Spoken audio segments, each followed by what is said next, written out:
Terima kasih untuk peserta dan narasumber acara mimbar virtual hari ini yang sudah hadir dan bersabar menunggu. Mimbar virtual akan mengadakan webinar dengan tema meningkatkan kesadaran masyarakat tentang sanitasi dan kualitas air dalam pencegahan stunting.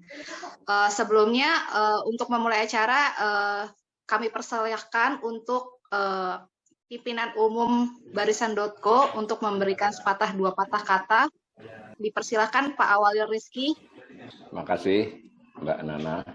Assalamualaikum warahmatullahi wabarakatuh. Selamat datang dan bergabung pada acara diskusi publik yang diselenggarakan oleh portal Barisan.co hari ini. Portal kami ini, portal yang kami namakan Barisan.co ini sudah beroperasi sekitar 3 tahun. Modelnya lebih banyak memuat berita mendalam, jadi bukan straight news, lalu opini ahli, kemudian kami juga menyediakan ruang untuk pandangan semua pihak, termasuk anggota masyarakat. Nah, acara diskusi semacam ini merupakan salah satu program rutin yang kami selenggarakan terutama ketika era pandemi sehingga banyak melakukan diskusi yang bersifat daring, dan ini nanti jika keadaan sudah semakin membaik, insya Allah nanti portal juga akan mengadakan diskusi publik yang sifatnya hybrid atau sepenuhnya luring. Nah, itu sesuai dengan tagline atau semboyan dari portal kami untuk memuat berita-berita yang bersifat investigatif, kemudian opini ahli, juga kita juga menampung pandangan-pandangan anggota masyarakat atau para pihak, dan dengan acara-acara seperti ini mendukung tagline dari portal ini yang kami sebut sebagai berani mencerdaskan. Ya, itu artinya bisa berani dan mencerdaskan, bisa juga memang maksudnya adalah berani mencerdaskan.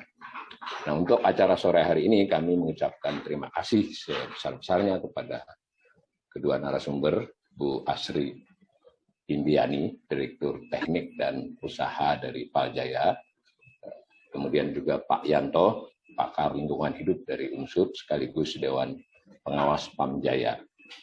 Dan secara lebih khusus kami juga menyampaikan terima kasih kepada Pamjaya dan juga kepada Paljaya yang mendukung berlangsungnya acara semacam ini.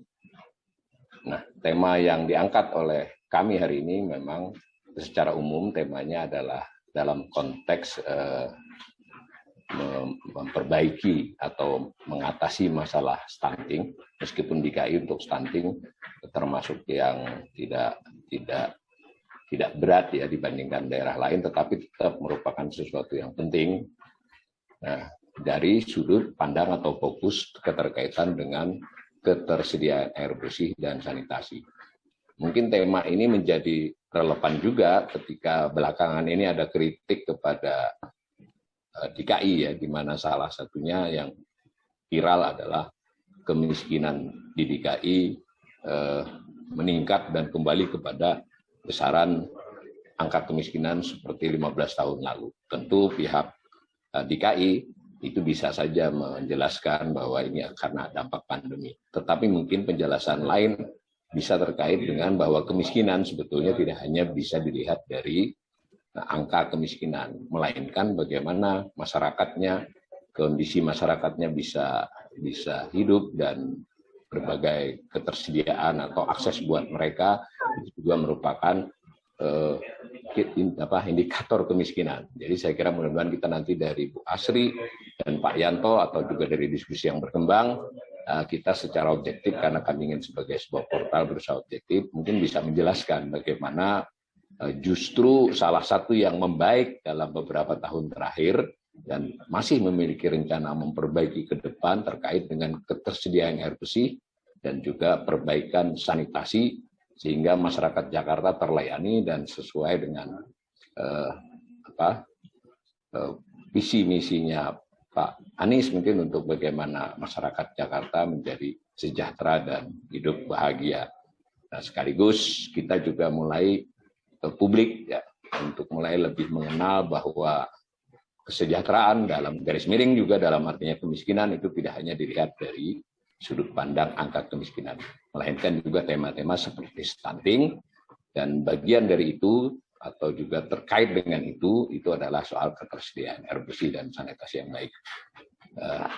Sebagai penutup, kami ucapkan selamat berdiskusi. Mudah-mudahan diskusi ini yang nanti juga akan diolah menjadi berita di portal kami dan sebelumnya sudah diangkat oleh kawan-kawan redaksi, itu bisa berlangsung dengan baik dan bermanfaat buat kita semua. Assalamualaikum warahmatullahi wabarakatuh. Baik, untuk acara selanjutnya ada pemutaran video profil dari Paljaya dan Pamjaya terlebih dahulu sebelum kita lanjut untuk mendiskusikan soal stunting yang memang di Jakarta sendiri dipuji karena sudah di Jakarta itu kasus stuntingnya terendah, posisi kedua secara nasional di bawah Bali, dan memang untuk sanitasi dan air bersih itu bagian dari hak asasi manusia. Nah, untuk Mas Lukni mungkin bisa diputar kembali video profil dari Paljaya dan Pamjayanya terlebih dahulu.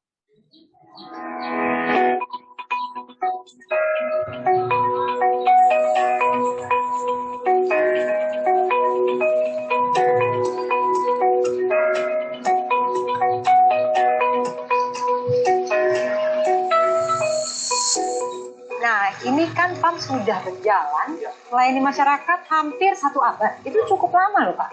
Apa saja ini yang sudah dilakukan? Wah, banyak sekali yang sudah kita lakukan untuk pelayanan air bersih yang berkualitas. Ibaratnya, Jakarta adalah jantung sebuah negeri, maka air adalah darah yang membuat negeri itu tetap berdetak. Dan seperti waktu, air adalah arus yang menggerakkan kehidupan ke masa depan.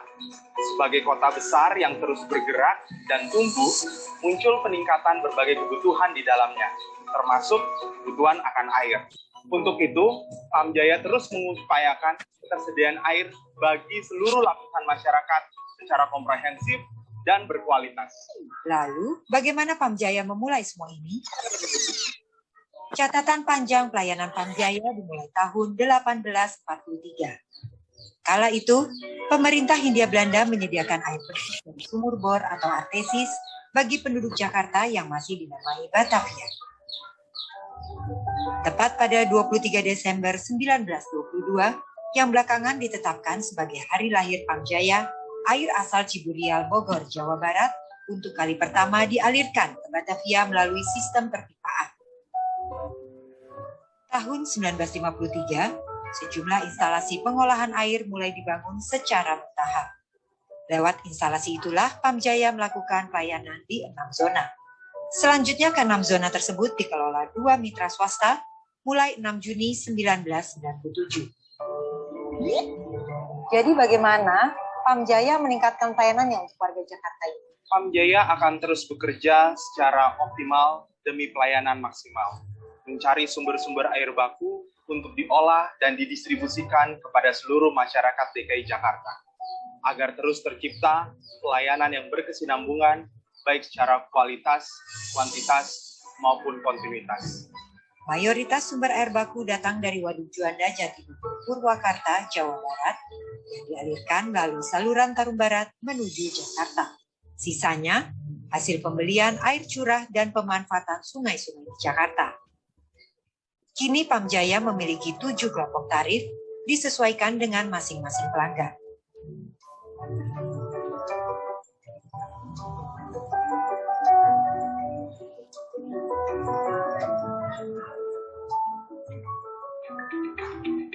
Meski demikian, tak sedikit bantuan air yang telah disalurkan selama kisah perjalanan Pamjaya.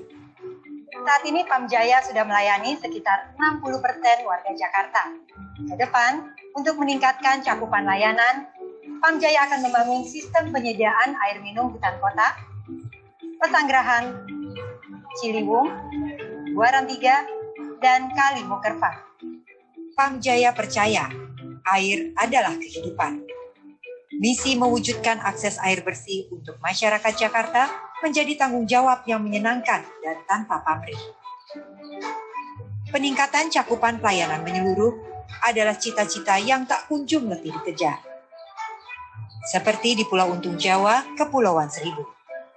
Adanya pengolahan air laut melalui sistem Seawater Reverse Osmosis (SWRO) membuat air yang asin menjadi air baku layak konsumsi.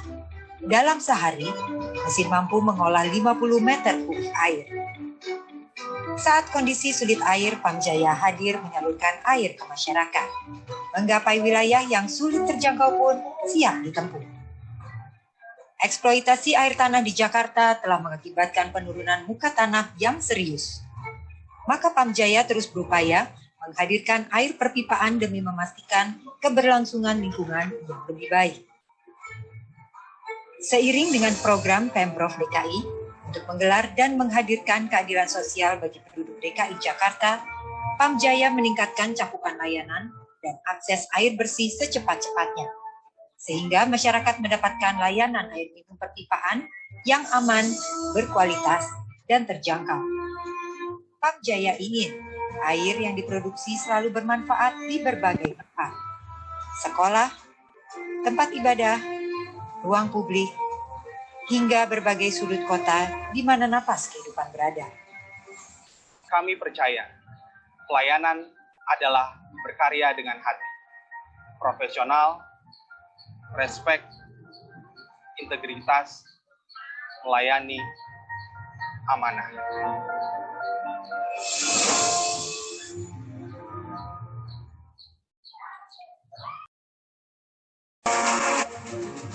Membangun negeri dibutuhkan kerjasama yang kuat. Kerjasama untuk saling menjaga dan memelihara. Dengan selalu menjaga lingkungan agar tidak tercemar oleh limbah yang dapat merusak keseimbangan ekosistem. Paljaya merupakan badan usaha milik daerah pemerintah Provinsi DKI Jakarta yang hadir untuk melayani masyarakat Jakarta dalam pengolahan air limbah domestik. Sebelum menjadi Paljaya, perjalanan dimulai tahun 1977.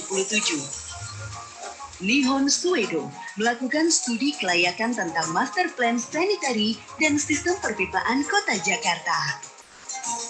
Dari hasil studi tersebut pada tahun 1983, diluncurkanlah pilot project pembangunan sarana dan prasarana jaringan pipa pembuangan air limbah di Kecamatan Setiabudi dan Kecamatan Tebet. Pada tahun 1987, dibentuklah BPAL atau Badan Pengelola Air Limbah. Pada tahun 1991, Paljaya didirikan untuk memberikan jasa penyaluran, pengumpulan, dan pengolahan air limbah melalui sistem perpipaan. Sampai saat ini, Paljaya senantiasa memberikan pelayanan dalam pengelolaan air limbah. Antara lain, layanan pengelolaan air limbah sistem terpusat,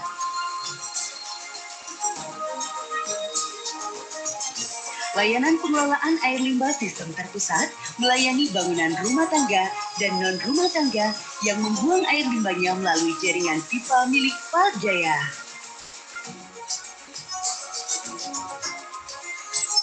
Dengan membuang air limbah ke saluran perpipaan Paljaya, masyarakat tidak perlu membangun tangki septik sendiri, sehingga menghemat biaya yang dikeluarkan untuk operasi dan pemeliharaan IPAL.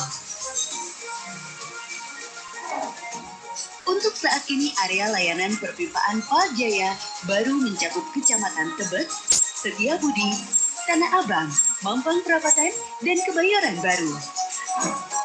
Hal ini dikarenakan semakin padatnya bangunan serta berbagai jaringan bawah tanah di Jakarta, sehingga memerlukan biaya investasi yang besar dan proses pemasangan jaringan pipa yang rumit. Sejak tahun 1999, Paljaya mengoperasikan instalasi pengolahan air limbah domestik di Waduk Setiabudi yang berfungsi ganda, yakni sebagai pengendali banjir, sekaligus juga sebagai instalasi pengolahan air limbah domestik yang menggunakan sistem konvensional kolam aerasi atau aerated lagoon. Kemudian pada tahun 2019 dilakukan peningkatan kualitas pengolahan air limbah dengan dimulainya pengoperasian instalasi pengolahan air limbah domestik dengan teknologi Moving Bed Biofilm Reactor atau MBBR. Dengan kapasitas pengolahan 250 liter per detik. MBBR adalah teknologi pengolahan secara biologi menggunakan bakteri yang tumbuh di permukaan biofilm sehingga ramah lingkungan, efisien, dan tidak membutuhkan lahan yang luas. Selain itu, pengoperasian dan pengendalian alat dan mesin IPAL MBBR dilakukan secara otomatis dengan sistem Supervisory Control and Data Acquisition atau SCADA. Air limbah hasil olahan IPAL ini telah memenuhi baku mutu Permen LHK 68 tahun 2016. Sehingga 75% air hasil olahan yang dibuang ke Waduk Setiabudi aman bagi lingkungan. Saat ini, IPAL MBBR Setiabudi juga dilengkapi dengan teknologi filtrasi untuk mendaur ulang 25% air hasil olahan menjadi air bersih non-konsumsi.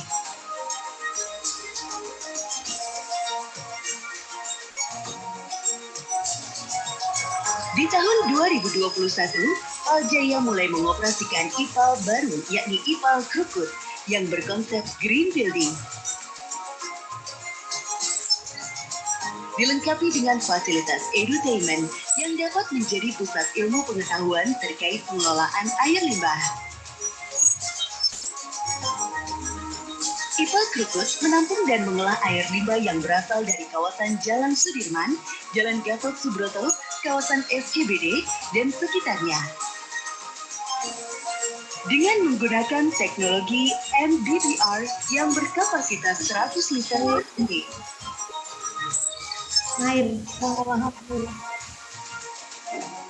Layanan pengelolaan air limbah dengan sistem setempat.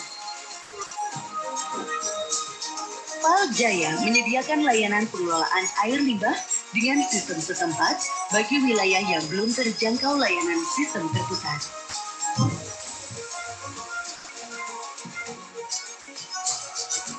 Layanan sistem setempat menggunakan tangki septik modifikasi bernama Biopal yang diproduksi oleh Paljaya dan diluncurkan pada akhir tahun 2016.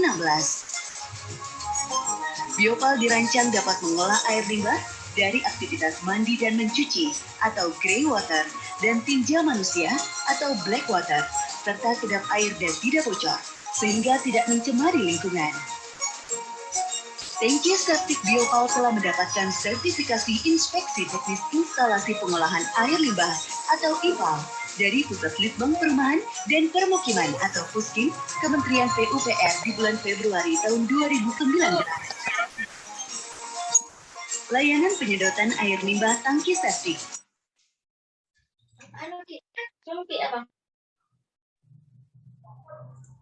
Oke, tadi itu video profile dari Pamjaya dan Paljaya. Untuk Paljaya mohon maaf tidak full karena kita terkejar oleh waktu juga. Sebelumnya terima kasih untuk Bu Asri Indiani dari Direktur Teknik dan Usaha Paljaya dan juga Pak Yanto dari Sekretaris Dewan Pengawas, Badan Pengawas Pamjaya yang telah hadir sore ini.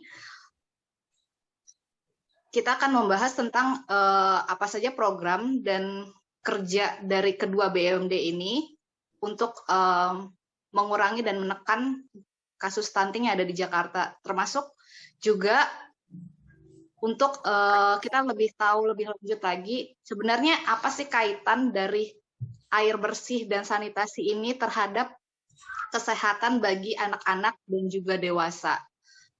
Oleh karena itu, dipersilahkan untuk Bu Asri terlebih dahulu sekitar 20 menit untuk mempresentasikan materinya hari ini.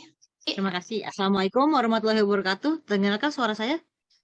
Warahmatullahi wabarakatuh. Ya, terdengar Ibu. Jelas apa putus-putus ya, Mbak? Halo, selamat sore Bapak Ibu dan Mas Mbak, juga Pak Yanto dari Dewas Pamjaya. Selamat sore. Pak Asri. Ya, saya coba share screen ya. Nah, ini nggak bisa Mbak, host disable participant screen sharing. Sudah, Ibu? Oke, selamat sore Bapak dan Ibu dan rekan-rekan semua. Mungkin kita akan ngobrol malam sore ini ya sesuai dengan tema nih ya dari teman-teman barisan.co. Sebelumnya kami sangat apresiasi sekali nih dengan teman-teman barisan.co yang mengangkat isu yang sebenarnya sangat dekat dengan kehidupan kita sehari-hari tapi seringkali terlupakan nih, yaitu tentang sanitasi. Ya, jadi sore ini kita akan banyak ngobrol kayaknya terkait sanitasi dan air bersih, air minum ya. Mohon maaf nih, saya share screen tapi nggak bisa full screen karena dari tadi saya coba komputer saya sedikit error. Oke, mungkin pertama kita lihat dulu sih ya sebenarnya stunting itu apa gitu ya. Stunting itu adalah kekurangan gizi kronis sebenarnya itu yang terjadi dalam tempo lama. Jadi nggak ada tuh yang namanya stunting itu tiba-tiba gitu ya. Nah, cuman jadi dari stunting itu biasanya diawali dari hal-hal yang terjadi dari kandungan sampai anak lahir gitu ya. Jadi anak yang mengalami stunting ditandai dengan tinggi badan di bawah rata-rata anak sesuai usianya. Dia bisa di bawah 2 tahun. Nah, terlihat juga setahu saya itu bukan hanya dari tinggi badannya aja, tetapi juga dia mengalami beberapa tanda yang lain. Mungkin ada memang yang badannya memang dari lahir nasibnya memang dia petit gitu ya, karena bapak ibunya mungil juga gitu ya. Nah, ini contohnya sepertinya biasanya pertumbuhannya bisa melambat gitu ya. Terus misalnya dia di usia 8-10 tahun dia nggak banyak eye contact dan juga pubertasnya mungkin terlambat. Nah, yang paling sebenarnya kita pastinya khawatirkan yaitu performanya buruk nanti dalam perhatian juga nanti mengganggu kegiatan belajar dan mengajar. Nah, tapi slide-nya nggak sesuai. Ini kelihatan nggak? Sorry nih, kayaknya slide saya keluar pindah nggak ya slide-nya? Nggak pindah. Kenapa ya bisa nggak pindah ya? Ini masih pentingnya air minum, Dok. Dan Nah, sanitasi. itu dia nih saya nggak tahu kenapa nih masalahnya di laptop saya. Saya coba. Nggak mungkin tiap set. Nah, ini sekarang yang mana? Ini udah bisa. Wah, udah keluar belum gambarnya, Mbak? Saya udah ganti 3 slide ya. Nah, sebenarnya kenapa stunting terjadi gitu ya? Sebenarnya macam-macam gitu ya. Cuman sebenarnya buruknya akses sanitasi dan air bersih itu adalah salah satu pendukung. Seperti yang saya sampaikan tadi gitu ya. Stunting itu nggak langsung tiba-tiba jadi atau terjadi gitu ya. Itu seringkali terjadi pada saat misalnya ketika ibu hamil gitu ya. Itu dia asupan gizinya mungkin baik gitu ya. Dia udah makan yang bergizi dan yang lain. Tetapi ternyata karena dia punya sanitasi dan hygiene yang buruk, di mana sering terjadi penyakit berbasis air. Penyakit berbasis air itu contohnya seperti misalnya diare, tipes, lalu kolera, disentri, yang seringkali terjadi karena air kita buruk gitu ya, dan juga makanan kita menjadi kotor gitu ya. Nah, itu seringkali jadinya harusnya makanan kita udah bergizi, tetapi tidak bisa terjadi penyerapan dalam tubuhnya. Nah, itu yang sering terjadi. Jadi bukan dibilang bahwa sanitasi buruk langsung stunting, bukan, tetapi ya itu tadi sanitasi buruk itu menyebabkan nantinya orang bisa mendukung tidak tercapainya kebutuhan nutrisi yang dibutuhkan pada saat bayi mungkin dan juga di 2 tahun pertama hidupnya. Slide-nya nggak pindah lagi ya. Kayaknya ada masalah di komputer saya nih, slide-nya nggak ada yang bisa pindah. Jadi mohon maaf nih, kayaknya saya harus unshare dan share screen tiap kali pindah slide dari tadi. Oke, apakah sudah terlihat? Nah, jadi sebenarnya kalau kita bicara stunting itu isunya lintas sektoral. Dan dia sebenarnya utamanya itu ada di intervensi gizi spesifik. Secara nasional nih ya, seperti ini. Saya rasa juga diturunkan di level kabupaten kota, dan ini di Jakarta juga seperti itu. Jadi intervensi gizi spesifik itu langsung fokus ke gizinya. Ada yang pakai tablet penambah darah, ada promosi ASI eksklusif, MPASI, makanan tambahan, dan imunisasi dasar. Sementara ada juga intervensi yang disebut intervensi gizi sensitif.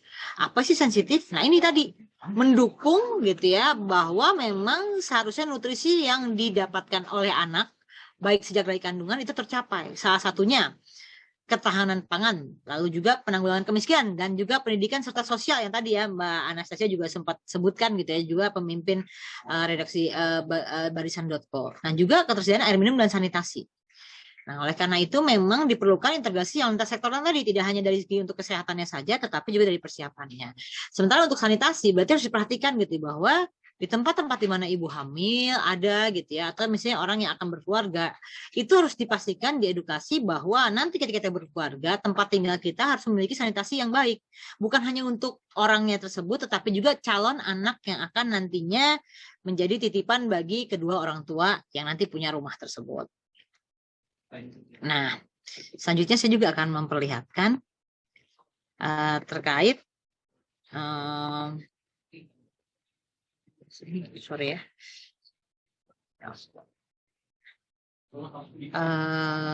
Jadi ada juga gitu ya hasil dari penelitian gitu ya dari Riskesdas tahun 2013 juga bahwa daerah yang tidak memiliki akses jamban sehat akan mempengaruhi kualitas air. Kenapa? Ya tentu saja nanti kita lihat ya dari siklus airnya dan nantinya akan berhubungan kuat dengan kenaikan angka stunting. Gitu ya. Oke, selanjutnya kita lihat sebenarnya apa sih gitu ya, kenapa sih air limbah harus diolah gitu ya. Nah, mungkin kita bisa lihat di sini bahwa kita mungkin sehari-hari menggunakan air, bukan mungkin, pasti. Setiap hari kita pasti menggunakan air gitu ya. Yang perlu dipertanyakan apakah kita pernah memperhatikan bagaimana sih air itu ada dan tiadanya, datang dan perginya air itu gitu ya. Apakah kita perhatikan atau enggak gitu ya. Nah, sorry nih Bapak Ibu, saya share and unshare karena memang error komputernya. Jadi kalau kita bicara gitu ya, air itu pasti kita gunakan ya, baik dari sumber air yang misalnya di rumah sumur, ataupun yang menggunakan sambungan perpipaan yaitu dari pump. Setelah digunakan gitu ya, sebenarnya 80% dari air yang digunakan tersebut akan berubah menjadi air limbah, air yang kotor, dan sebenarnya harusnya sudah diolah di misalnya IPAL atau juga misalnya Bapak Ibu sekalian mungkin lebih kenal menggunakan tangki septik juga. Setelah itu baru sebenarnya aman untuk dikembalikan ke lingkungan. Misalnya diresapkan kembali ke tanah atau dikembalikan ke badan air seperti sungai dan lain-lainnya. Sayangnya saat ini masih cukup banyak ya, sekitar 52, sekian persen yang masih masuk langsung ke badan air gitu ya sebelum diolah. Nah ini yang sebenarnya menjadi PR kita bersama karena tadi sumber air kita tercemar dan juga mungkin nanti teman-teman dari Pamjaya bisa bilang pastinya bahwa semakin meningkatnya tercemarnya air baku untuk pengolahan air minum semakin tinggi kebutuhan biaya yang harus dikeluarkan untuk pengolahan air minum. Kita sekarang hari ini akan fokus kepada air limbah domestik ya. Sebenarnya apa sih air limbah domestik gitu ya. Nah, air limbah domestik itu Bapak Ibu adalah air yang berasal dari usaha dan atau kegiatan. Maksudnya usaha sini bukan usaha bisnis ya, tetapi adalah sesuatu kegiatan yang dilakukan gitu ya. Baik di permukiman, rumah makan, perkantoran, perniagaan, apartemen dan asrama. Nah, ada dua macam. Mungkin yang Bapak Ibu sekalian sering tahu dan sering sadari bahwa itu adalah limbah, itu yang dari kakus ya, yang masuk ke kloset gitu ya, dari tinja dan air flushing dan juga dari urin ya gitu ya. Tetapi sebenarnya air limbah kakus itu hanya 20%-nya Bapak Ibu atau teman-teman ya. Sisanya yang paling banyak itu volumenya 80% dari air limbah itu adalah sebenarnya dari non kakus, dari grey water atau yang biasa disebut adalah grey wastewater atau grey water. Dia berasal dari dapur, dari sink ketika kita nyuci piring, ketika kita sambil masak, wastafel, froden kamar mandi, juga misalnya Bapak Ibu habis nyuci baju gitu ya, dan juga yang lain, itu sebenarnya air limbah yang memiliki volume paling besar gitu Bapak Ibu sekalian. Nah, semua ini harus diolah sebelum kita kembalikan ke badan air gitu ya. Kenapa sih harus diolah gitu ya sebelum dikembalikan ke badan air gitu ya? Nah, karena sebenarnya efeknya tadi kan salah satunya stunting gitu ya. Itu tadi bahwa efek turunannya stunting gitu ya, dimana sebenarnya seringkali tadi nih bukan hanya stunting, 30% kematian balita itu banyak disebabkan sanitasi buruk, diare berlebihan gitu, juga kerugian akibat sanitasi di tahun 2006 aja gitu ya, waktu itu dari World Bank mengecek adalah sekitar 56 triliun per tahun ini di Indonesia. Dan kita belum bicara bahwa tahun ini gitu, itu it is already 16 tahun yang lalu gitu ya, dan saya rasa makin besar karena dan juga sebenarnya pencemaran sungai, kita lihat sungai kotor gitu ya, mostly itu 75% itu berdasarkan dari air limbah domestik yang tidak diolah gitu, karena kita nggak mungkin ya nggak menghasilkan air limbah domestik, pastinya dihasilkan. Nah, mungkin kita lihat lagi juga ya secara nasional, sebagaimana sih status kita sebenarnya gitu ya. Kenapa saya bicara nasional? Karena Jakarta juga kan adalah cerminan Indonesia gitu. Nah, kita lihat Indonesia sendiri berdasarkan data BPS tahun 2021 gitu ya. Sanitasi layak, nah nanti kita belajar bersama-sama nih ya. Sebenarnya kita perlu tahu sama-sama bahwa sebenarnya akses sanitasi itu ada macam-macam golongannya. Akses sanitasi layak kita tuh adalah 80%, teman-teman. Tapi dari 80% itu baru 7,25% itu dianggap aman. Gitu ya. Sementara di seluruh Indonesia yang buang air besar sembarangan terbuka adalah sekitar 5,69%. Ya. Gitu. Jadi kita target banyak loh. Target yang harus kita penuhi itu target internasional. Ada dari SDGs. Ada juga target nasional gitu ya. Bahwa 90% akses sanitasi layak. Ini masih 10% nih untuk diperoleh gitu ya. Padahal kita masih baru tahun 2022. Tinggal 2 tahun lagi. Berarti kita per tahun butuh sekitar 5%. Padahal pertumbuhan kita per tahun hanya 1,6% rata-rata. Gitu ya. Dan juga sebenarnya secara nasional menurut PP nomor 2 tahun 2018 telah ditetapkan bahwa setiap WNI itu berhak loh untuk mendapatkan pelayanan pengolahan limbah domestik. Cuman yang dibedakan nanti bagaimana sih standar minimalnya itu akan berbeda untuk daerah perkotaan maupun pedesaan. Nah, teman-teman sekalian gitu ya. Mungkin yang perlu kita sama-sama tahu bahwa ternyata level akses sanitasi kita tuh macam-macam loh. Nah, ini coba bisa nih sama-sama kita lihat ya. Dan mungkin kita coba cek di rumah masing-masing kita di level yang mana nih. Gitu ya. Yang pertama tuh ada BABS terbuka. Emang ada yang tertutup? Ada. Apa bedanya? Yang pertama tuh level terbuka tuh kalau emang langsung buang air besarnya itu di hutan, di sungai, di kebun, di pantai atau dimanapun. Nah, level selanjutnya ada BABS tertutup. Dia punya kamar mandi nih, gitu ya. Tetapi ketika habis di flush atau disiram gitu ya klosetnya, nah itu dia langsung ngalir ke kolam, ke sawah. Kadang-kadang sering ya kamar mandinya belakangnya langsung empang, langsung ke empang. Ikannya gede-gede. Ya iyalah, karena dari toilet langsung ke empangnya misalnya, atau langsung ke sungai, gitu ya. Nah, terus abis itu ada level, kalau dulu teman-teman mungkin pernah dengar ada akses sanitasi dasar ya. Nah, sebenarnya mulai tahun 2020, Bappenas itu sudah merubahnya menjadi akses sanitasi belum layak. Karena apa sih yang belum layak? Misalnya nih, Bapak Ibu sekalian punya toilet nih di kota. Tapi abis itu pengolahannya masih menggunakan cubluk. Cubluk itu tuh tangki septik yang nggak kedap. Jadi meresap semua. Tidak berbentuk tangki gitu ya, cuma pakai buis beton, itu masuk ke cubluk. Nah, itu masih bolehnya hanya di pedesaan. Atau misalnya Bapak Ibu sekalian punya toilet, tapi klosetnya nggak pakai leher angsa. Nah, itu juga masih masuk akses belum layak. Kenapa? Karena ini dengan nomor 3 ini, walaupun Bapak Ibu udah punya kamar mandi, ini walaupun juga dibuangnya nggak langsung ke sungai, udah ada penampungannya, itu juga masih mungkin menyebabkan penyakit. Karena kontak kita nggak putus. Selanjutnya kita punya akses nomor 4 dan nomor 5, yaitu sanitasi layak dan aman. Nah, tadi sanitasi layak itu harus 90% tadi ya. Yaitu misalnya Bapak Ibu sekalian udah punya tangki septik. Nah, tangki septik itu sesuai SNI dan dilengkapi kamar mandi dengan leher angsa. Atau kalau di pedesaan nih dengan kecepatan di bawah 25 jiwa per hektar masih boleh pakai cubluk. Kenapa di desa masih boleh pakai cubluk ya di kota udah nggak boleh? Karena sebenarnya boleh apa nggak bolehnya itu tergantung dari dukung lingkungannya. Karena di kota sudah semakin padat, jadi berdasarkan kepadatan semakin padat, jadi kemampuan self purification dari lingkungannya pun makin terbatas. Sementara yang paling kita mau tuju, terutama di daerah perkotaan, yaitu akses sanitasi aman. Kayak apa sih yang aman? Yang aman itu, kalau Bapak Ibu sekalian punya tangki septik, nah itu harus dilakukan penyedotan secara berkala, 3 tahun sekali. Atau jika Bapak Ibu sekalian udah nggak pakai tangki septik lagi, tetapi menggunakan sistem perpipaan. Kayak apa sih sistem perpipaan? Nah, nanti kita lihat. Nah, ini jadi Bapak teman-teman sekalian tahu ya bahwa ternyata ada levelingnya gitu ya. Ternyata BABS aja, buang air besar sembarangan aja, walaupun udah di kamar mandi bisa dianggap sembarangan gitu kan. Nah, terus sebenarnya ada 2 tipe nih pengolahan air limbah domestik.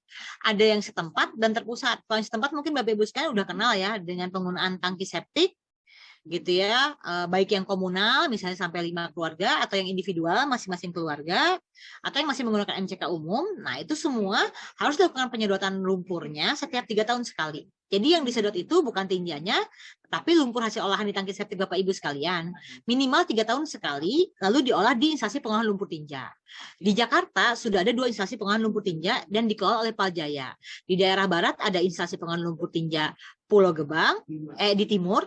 Sementara di barat adalah instansi pengolahan lumpur tinja Duri Kosambi. Nah, kalau yang terpusat tuh kayak apa sih? Nah, dari rumah itu disambungkan dengan perpipaan. Jadi Bapak Ibu sekalian nggak pakai lagi tangki septik. Dan semuanya masuk, bukan hanya yang dari kakus, tetapi juga yang dari misalnya cuci, masak. Biasanya kan langsung ke drainase depan rumah kan ya. Nah ini enggak, jadi ini semua langsung dialirkan menggunakan perpipaan tertutup dan dibawa ke instalasi pengolahan air limbah. Sebenarnya kalau sistem air limbah domestik yang terpusat ini itu bisa macam-macam skalanya Bapak Ibu. Jadi kalau yang mungkin tadi dilihat di video Paljaya ya, di video Paljaya tadi sempat lihat ya, kami punya instalasi instalasi pengolahan air limbah domestik yang itu skala perkotaan. Kalau di gambar ini mungkin kelihatan ya, di paling kanan itu yang ungu itu ada IMPAL skala perkotaan karena dia melayani di atas 20.000 jiwa. Tetapi di Jakarta juga ada juga IPA-IPA skala permukiman yang melayani lebih dari 50 jiwa. Dan juga di Jakarta juga yang banyak adalah IPA skala kawasan tertentu. Kayak apa sih IPA skala kawasan tertentu? Ya misalnya Bapak Ibu sekalian tahu kan gedung-gedung apartemen, gedung-gedung perkantoran. Nah itu banyak juga yang menggunakan IPAL di tempat.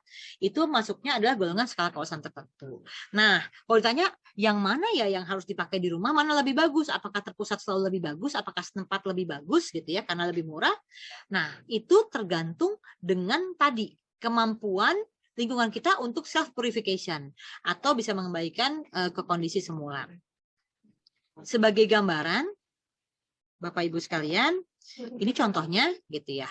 Kapan sih kita masih boleh pakai tangki septik? Nah, tangki septik itu boleh dipakai jika misalnya Bapak Ibu sekalian mau di desa gitu ya. Kalau di kota itu dia maksimal 150 jiwa per hektar. Itu masih boleh pakai tangki septik. Lah, terus kalau di atas 150 jiwa per hektar, itu udah harus pakai jaringan perpipaan. Karena pastinya kalau kebanyakan penduduk udah di atas 150 jiwa per hektar, nah ini dari area terbangun ya, bukan hektar yang luas, ada hutan gitu, enggak, di area terbangun, misalnya, nah harus seperti itu. Terus, kapan sih udah boleh pakai skala perkotaan atau tadi yang pakai jaringan perpipaan? Sebenarnya di atas 50 jiwa per kakak, gitu ya, atau jiwa per hektar, sesuai dengan justifikasi teknis, sudah bisa digunakan. Namun diutamakan, karena memang menggunakan sistem terpusat itu sedikit lebih mahal dalam investasinya, diutamakan bagi daerah dengan pada di atas 150 jiwa per hektar. Kalau cubluk masih boleh dipakai nggak ya? Tadi boleh, tapi kalau di desa di bawah 25 jiwa per hektar. Jadi kalau di kota Jakarta, saya rasa udah nggak boleh lagi nih kita pakai cubluk. Nah, mungkin kita bisa cek ya nanti setelah acara ini di rumah masing-masing pakainya apa ya, atau di kantor masing-masing pakainya apa ya, gitu. Sebenarnya secara nasional gitu ya, tadi dengan adanya standar pelayanan minimal yang saya sampaikan tadi, PP nomor 2 tahun 2018, bahwa setiap warga negara itu berhak mendapatkan pengolahan air limbah domestik. Mutunya seperti apa sih? Nah, satu rumah itu minimal ada satu akses. Dan karena di Jakarta di perkotaan ya, ini kita masuknya ke bawah harus akses aman. Tadi kalau ingat cerita saya tentang akses aman itu kalau punya tangki septik nggak cukup punya tangki septik, harus disedot secara berkala 3 tahun sekali. Atau kalau Bapak Ibu sekalian sudah menggunakan perpipaan, jadi semua air limbahnya dialirkan dengan perpipaan, itu Bapak Ibu sekalian sudah aman, gitu ya. Jadi sudah pasti dilayani dengan akses aman. Seperti itu. Jadi pastikan sebenarnya adalah Bapak Ibu sekalian memiliki akses aman ya. Gitu. Nah selanjutnya. Mungkin saya cerita sedikit bahwa di DKI Jakarta gitu ya, untuk mendukung Bapak Ibu sekalian gitu ya dalam memberikan layanan pengolahan air limbah, karena sebenarnya sebagian besar Jakarta masih menggunakan tangki septik ya. Oleh karena itu sebenarnya di Paljaya itu kita ada penyediaan prasarana terpusat. Jadi tadi yang pakai perpipaan itu ada di zona 0 Bapak Ibu sekalian ya, sementara ini baru ada di zona 0, yaitu di area sekitar Kuningan, Setiabudi Bapak Ibu sekalian, juga di area sekitar Sudirman gitu ya. Kita ada 2 IPAL Bapak Ibu sekalian, IPAL MBBR Setiabudi yang ada di samping Waduk Setiabudi.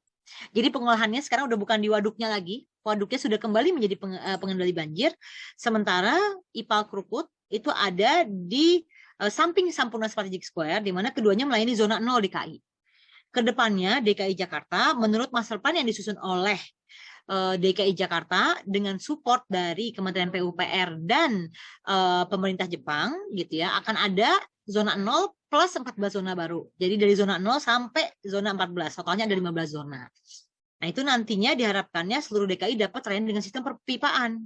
Di mana tadi manfaatnya dengan sistem perpipaan, drainase kita akan jauh lebih bersih karena semua air limbah dialirkan. Juga kalau Bapak Ibu sekalian masih pakai air tanah, gitu ya, air tanah sumur Bapak Ibu sekalian akan terlindungi. Karena kalau pakai tangki septik kan ada jarak minimal ya. Tangki septik sama sumur kita tuh 10 meter. Iya, kita udah 10 meter tangki septik kita dan sumur kita. Jangan-jangan sumur kita sama tangki septik tetangga jaraknya cuma 2 meter. Atau sebaliknya, tangki septik kita sama sumur tetangga bedanya juga 1 meter. Nah, itu yang sebenarnya kenapa kita sudah mulai perlu beralih ke spalde terpusat. Gitu ya. Namun, itu pasti bertahap.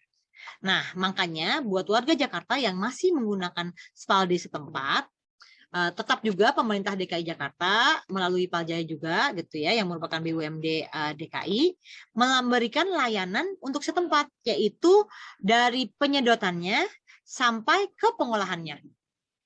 Bapak Ibu sekalian, kalau melakukan penyedotan lumpur tinja di rumah masing-masing yang sesuai sampaikan ya 3 tahun sekali, itu jangan cuma tanya sedot harganya berapa paling murah, tanya juga diolahnya di mana, dibawa nggak ke pengolahan, karena hanya ada 2 pengolahan di DKI Jakarta untuk lumpur tinja. Di barat, seperti yang disampaikan di Duri Kosambi, dan juga di timur di Pulau Gebang. Nah, Paljaya memberikan layanan desludging, juga yang dipastikan pasti dibawa ke kedua pengolahan tersebut. Jadi pasti aman untuk lingkungan. Mungkin Bapak Ibu sekalian kemarin sempat lihat ya, yang sempat viral gitu ya, kita ada yang membuang langsung di sungai gitu kan ya. Nah, itu yang kita tidak inginkan gitu ya. Selain itu juga sebenarnya teman-teman sekalian gitu ya bahwa sebenarnya kan tangki septik tadi kan harus sesuai standar ya, bahwa kalau Bapak Ibu sekalian mau bangun sendiri harus sesuai dengan SNI. Ada SNI-nya tuh tangki septik gitu ya yang tadi 358 tahun 2017. Nanti dicek. Nah, sebenarnya Paljaya juga menyediakan layanan kalau Bapak Ibu sekalian bingung mau beli tangki septik di mana yang sudah tersertifikasi. Tadi juga sempat ada di video profil kami gitu ya, ada yang namanya biopal yang bisa digunakan untuk satu keluarga maupun sampai dengan kapasitas cukup besar ya. Kita juga ada yang 4 kubik mungkin untuk sekitar 15 sampai 25 orang kalau misalnya di kantor atau di ruko. Selain itu juga layanan Paljaya juga ada terkait laboratorium, juga tidak lupa pastinya jaringan perpipaan kita selalu dikelola dengan baik. Mungkin seperti itu dulu dari saya informasinya. Jadi bahwa sebenarnya di Jakarta sudah ada layanan yang nantinya juga akan dikembangkan untuk mungkin wah kok saya kan nggak tinggal di zona 0 nih, nggak tinggal di Gatsu, nggak tinggal di Kuningan, nggak tinggal di Sudirman. Nah, sementara kalau Bapak Ibu sekalian masih menggunakan tangki septik, pastikan tangki septiknya memenuhi syarat gitu ya, kedap air. Jadi kalau yang bangga tangki septik nggak pernah disedot itu aman gitu ya. Nah, itu udah salah kaprah tuh teman-teman, bahwa tangki septik itu harus kedap air dan harus dilakukan penyedotan minimal 3 tahun sekali, dan pastikan diolah di instansi pengolahan lumpur tinja untuk keamanan dan kesehatan bersama gitu. Dan juga jangan pastikan ya, jangan lupa jangan sampai tangki septik teman-teman mencemari sumber air tetangga. Tetapi jangan khawatir karena nih ada Bung Yanto nih di Pamjaya ya, nantinya akan menyediakan nih 100% layanan rasa air minum di DKI. Jadi jangan khawatir air minumnya tercemar E. coli lagi gitu ya, karena selama ini kan kita sering kali ya jarang banget kita mau pakai air kita dari bawah itu karena masih banyak tercemar E. coli. Jadi kalau E. coli itu sebenarnya dia bukan bakteri jahat teman-teman gitu ya.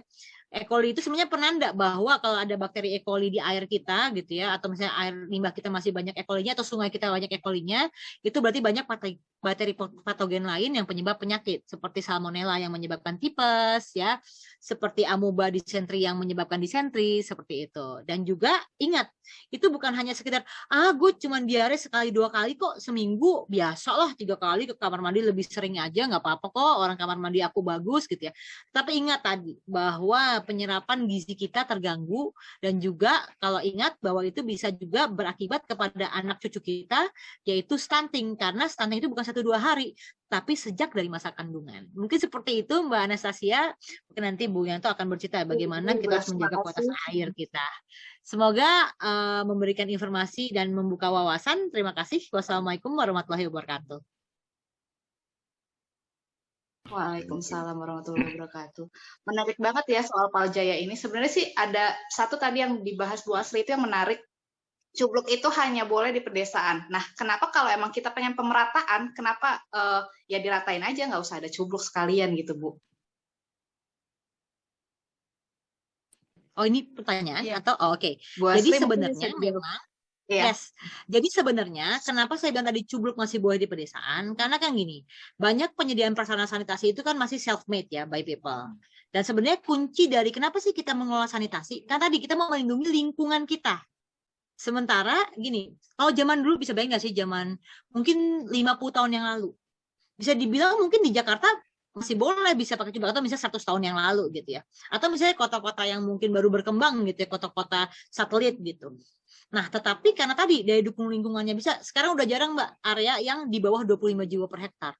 Tapi ketika di bawah 25 jiwa per hektar, mau pakai perpipaan, tadi kan ada ya saluran perpipaan, semua kan pengen ya, oh saya mau pakai jaringan perpipaan nih karena cantik gitu ya. Tetapi kalau jaraknya di bawah 25 jiwa per hektar, pipanya itu nanti akan sangat jadi technicality isunya juga sangat besar.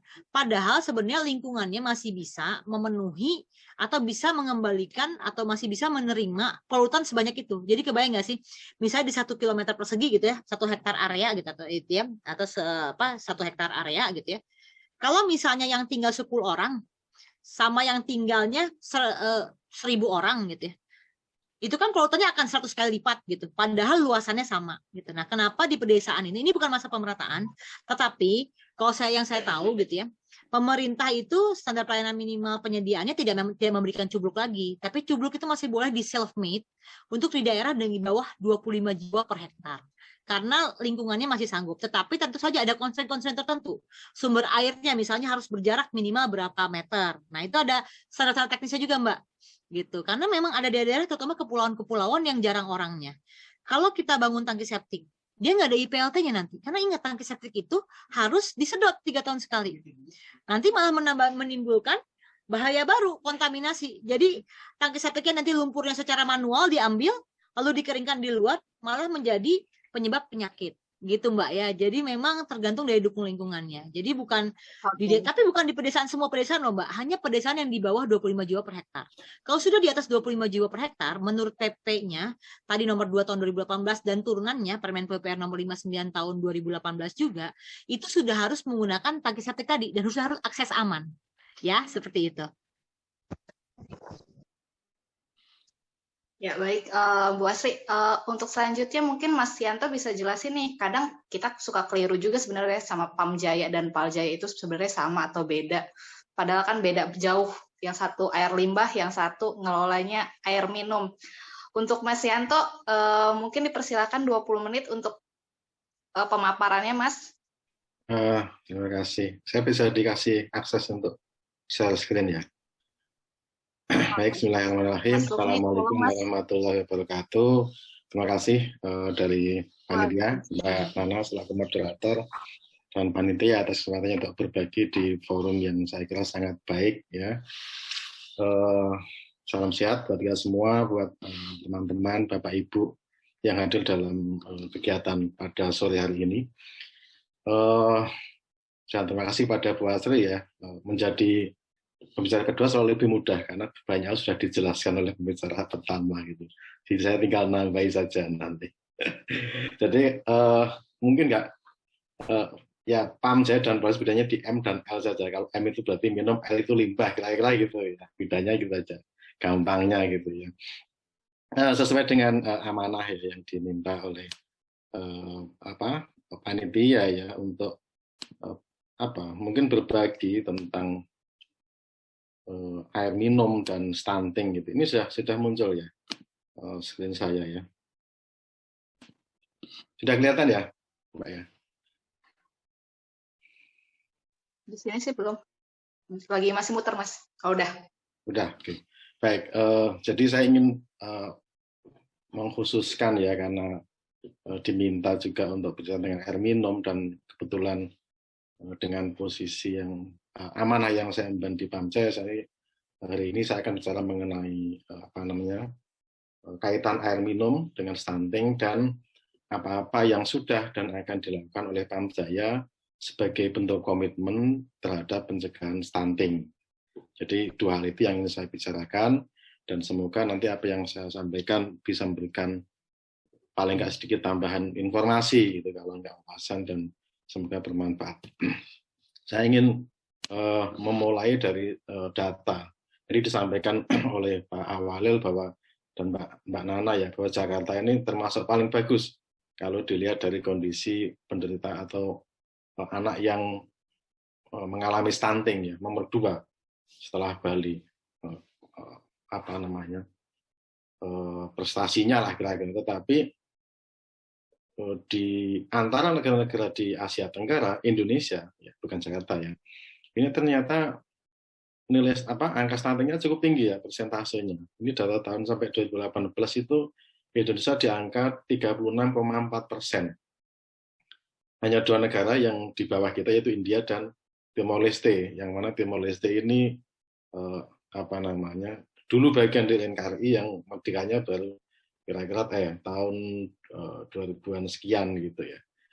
Kita hanya menang ya dari India dan Timor Leste. Dengan Thailand kita jauh, Sri Lanka jauh gitu, bahkan dengan Bangladesh, Nepal, Bhutan, negara kecil kita angkanya mendekati ya dengan negara-negara tersebut, tingkat stunting pada anak. Dan angka ini jauh di atas rata-rata dunia. Rata-rata dunia pada tahun yang sama itu di angka 22,2%, kita di angka 36,4%. Memang trennya secara umum kalau angka stunting ini menurun ya secara umum, karena memang perhatian, kemudian kualitas hidup, kualitas makanan dan seterusnya semakin membaik ya. Tetapi tetap saja ini merupakan sebuah persoalan yang perlu untuk kita cermati bersama dan kita pikirkan bagaimana solusinya. Tadi dari satu sudah disampaikan oleh Bu Asri, saya kira ini saya skip saja ya.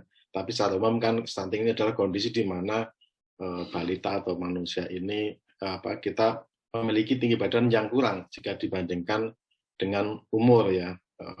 Tentu saja membandingkannya tidak antara misalnya orang Indonesia dengan umurnya orang Amerika atau Eropa ya, tetapi pada komunitas yang sama ya. Misalnya kalau di Indonesia itu tinggi badan normal untuk usia 18 tahun ya kira-kira di angka 161,5. Jadi dan itu ada standar deviasi. Kalau kurang dari itu ya masih oke ya. 155 pria mungkin masih dianggap belum pada kondisi stunting. Tapi kalau dibandingkan dengan orang bule tentu saja kita jauh lebih banyak. Tapi bukan itu ukurannya. Ukurannya adalah mengukur tinggi badan dari sebuah populasi berdasarkan pada komunitasnya, begitu kemudian berada -2 di bawah standar deviasi, itu baru dikatakan stunting ya. Tadi betul disampaikan bahwa ini proses yang lama, kalau kita 18 baru tahu tentu tidak mungkin ya. Jadi ada banyak tanda yang bisa kita cermati dan memang angka kritisnya itu pada 1000 hari pertama sejak kelahiran, itu yang patut diwaspadai ya. Tanda-tanda lainnya misalnya pubertasnya lambat ya, mungkin untuk anak perempuan bisa dilihat ya kapan pubertasnya. Kemudian lebih banyak pendiam, tidak banyak eye contact, kemudian wajah tampak lebih muda dari usianya. Pertumbuhan gigi terlambat, ini perlu diwaspadai kalau Bapak Ibu punya anak yang giginya tumbuhnya terlambat gitu ya.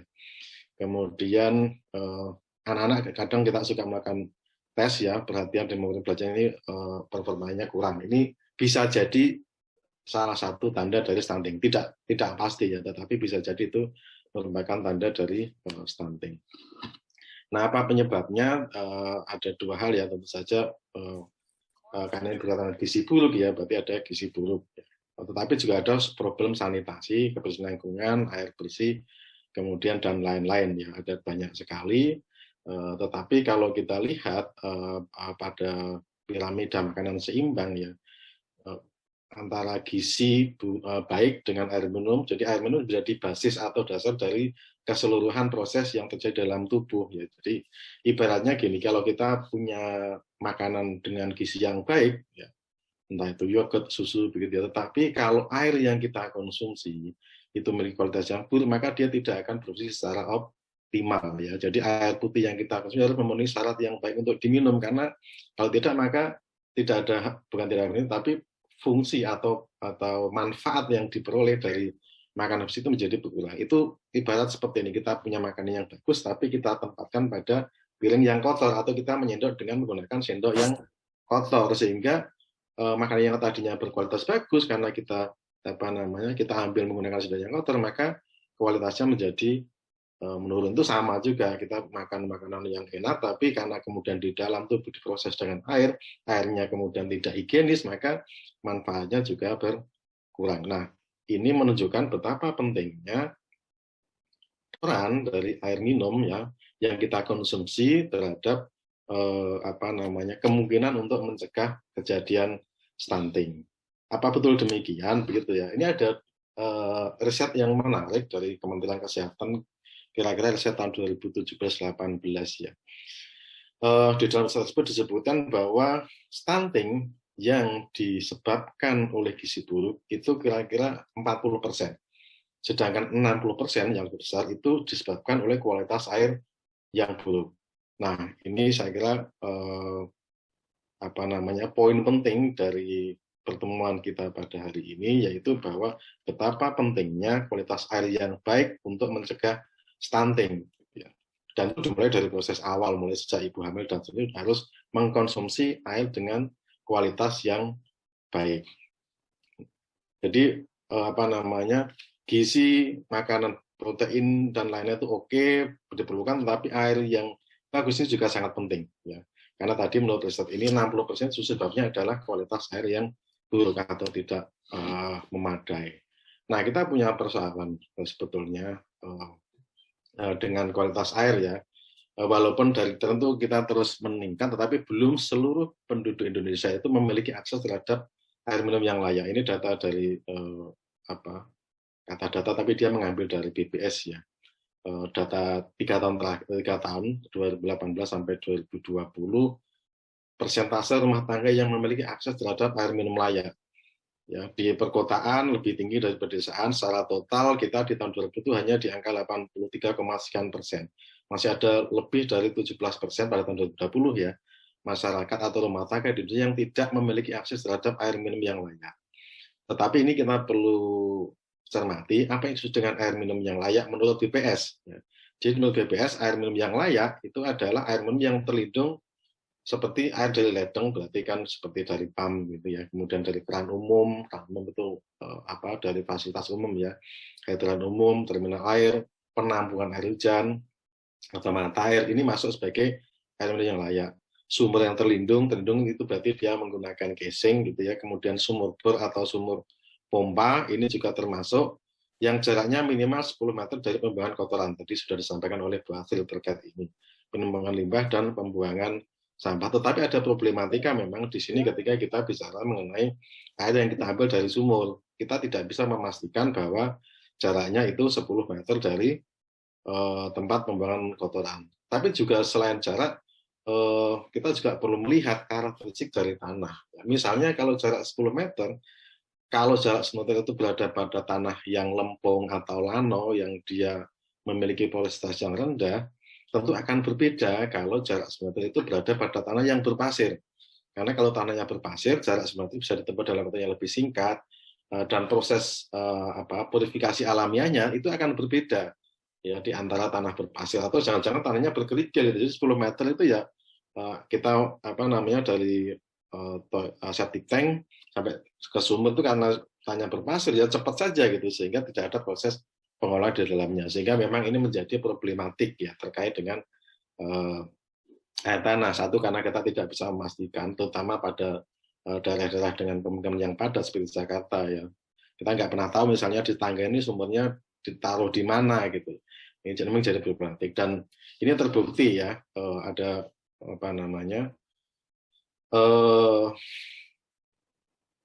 informasi ya bahwa hampir 9% air tanah di Jakarta ini terkontaminasi limbah domestik ya karena permukaannya padat.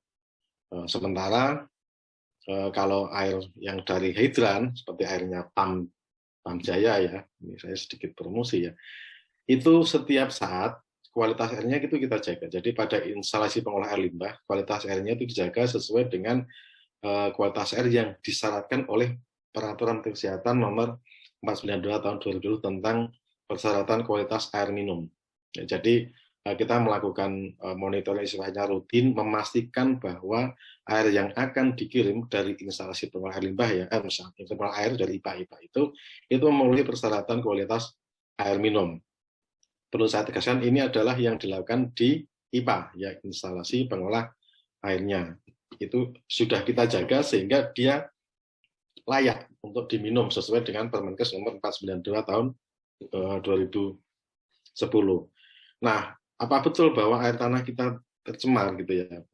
Datanya memang tidak banyak kalau air tanah, tapi kalau kita melihat air sungai ya di Ciliwung, jadi setiap bulan itu Dinas Kesehatan namanya itu melakukan monitoring ya terhadap kualitas air. Ini saya ambilkan sebagai sampel saja di Sungai Ciliwung dan saya menggunakan parameter bakteri Escherichia coli ya tadi sudah banyak disebutkan oleh Bu Asri tentang E. coli itu apa gitu ya. Nah, kalau nggak salah ada 13 titik yang digunakan di badan sungai, badan air sungai untuk memeriksa kualitas airnya. Syarat yang diperbolehkan, yaitu ambang batasnya, baku mutunya itu adalah 2000 jumlah per 100 ml. Artinya setiap 100 ml air yang kita ambil itu ada maksimal 2000 bakteri coli. Ya, maksimal. Artinya tidak boleh lewat dari itu, karena kalau dari itu berarti airnya tercemar. Gitu ya. Nah ini ngambil dari titik pantau yang ada di sebelah barat, ini kalau kita lihat dari grafiknya, itu hampir semuanya melebihi baku mutu. Ya. Ada bahkan yang sampai di atas 50 juta gitu, bakteri E. coli, itu sangat-sangat tinggi. Dan ini kan E. coli yang di sungai tentu saja bisa menggambarkan kondisi E. coli yang ada di air tanah. Saya sempat mendapat cerita dari seorang kawan yang dulu dirutnya Paljaya. Jadi waktu itu Paljaya dikasih tugas untuk ngecek kualitas air sumur di rumahnya Pak Wagub waktu itu ya, Pak Sandiaga Uno gitu ya. Nah setelah diperiksa di sumurnya beliau ternyata E. coli-nya tinggi sekali di atas 10.000. Nah saat itu juga kemudian Pak Sandi minta diinstalkan air dari Pamjaya, kira-kira gitu. Itu di daerah agak selatan ya, itu sudah di atas 10.000. Artinya memang air tanah yang ada di Jakarta ini kita dapat meyakini hampir semuanya tercemar oleh bakteri E. coli. Tentu saja karena dia di atas 2.000 pasti dia tidak memenuhi syarat sebagai air minum. Nah, berkaca dari berbagai problematika tadi yang terjadi di Jakarta dan kaitannya pentingnya air minum yang berkualitas terhadap pencegahan stunting, saya kira Pamjaya bisa berkontribusi untuk memberikan layanan air yang sesuai, yang memenuhi standar ya. Ini saya sampaikan profil layanan yang sudah kita punya di Pamjaya sampai saat ini ya tahun 2021. Jadi kita punya beberapa instalasi pengolah air ya, ada di hutan kota, ada di mana itu Pulau Gadung, Buaran gitu ya, dan Mogot, Mukofat ya. Saat ini kita memiliki kapasitas layanan sebesar 20.757 liter per second atau liter per detik dengan jumlah pelanggan kita di atas 900.000. Jumlah pelanggan tersebut itu terhitung kurang lebih 65,85% ya, dari keseluruhan yang harus kita layani. Jadi cakupan kita memang baru di angka yang mendekati 66%. Ya, dengan NRW yaitu non revenue water, itu adalah air yang hilang, yang tidak tidak menghasilkan revenue gitu ya. Itu di angka 46,67%. Ya. Sumbernya apa? Sebenarnya kan karena pipa kita ini pipa yang sudah sangat sebagian besar itu adalah pipa yang berumur yang dibangun pada zaman Belanda gitu, sehingga banyak yang bocor, karatan dan lain-lain, sehingga ketika air dari IPA yang sudah kita jaga kualitasnya dan kualitasnya itu dikirim ke pelanggan, nah itu banyak yang bocor di tengah jalan. Ya. Akibat yang bocor itu selain kualitasnya juga kualitasnya. Jadi antara kualitas air yang di IPA dengan kualitas air yang diterima oleh pelanggan itu akan berbeda karena banyak hal tadi. Jadi ketika ada bocor, misalnya ada masuk bahan-bahan yang dari tanah yang tempat dia bocor. Nah, kita masih punya PR. Jadi tadi sebagai komitmen tentu saja kan ini belum bisa menjamin bahwa seluruh masyarakat Jakarta mendapatkan akses terhadap air yang berkualitas, yang mana itu sangat penting, sangat dibutuhkan untuk mencegah stunting, kira-kira gitu. Nah, berkaitan dengan tersebut kita sebenarnya punya PR besar yang diamanahkan oleh pemerintah Provinsi DKI ya, oleh Pak Gubernur Anies Baswedan ya. bahwa kita diwajibkan untuk memenuhi 100% cakupan itu pada tahun 2030. Ini sebagai bentuk, kalau sebagaimana namanya Pak Gubernur, itu sebagai bentuk hadirnya keadilan sosial. Karena air ini adalah komoditas yang merupakan kebutuhan dasar. Jadi air itu sifatnya kebutuhan dasar, dia tidak bisa digantikan, ya, tidak bisa disubstitusi, dan dia tidak bisa dihindarkan kebutuhan itu. Ya, misalnya gini, kalau ada Bapak Ibu yang menderita diabetes gitu, kan nggak boleh itu karbohidrat dari nasi, jangan terlalu banyak misalnya. Kan ada opsinya, misalnya dengan ubi atau dengan nasi merah misalnya gitu. Itu opsi. Jadi nasi masih ada penggantinya, roti dan lain-lain. Misalnya kebutuhan lain ya, pokok misalnya minyak goreng langka gitu.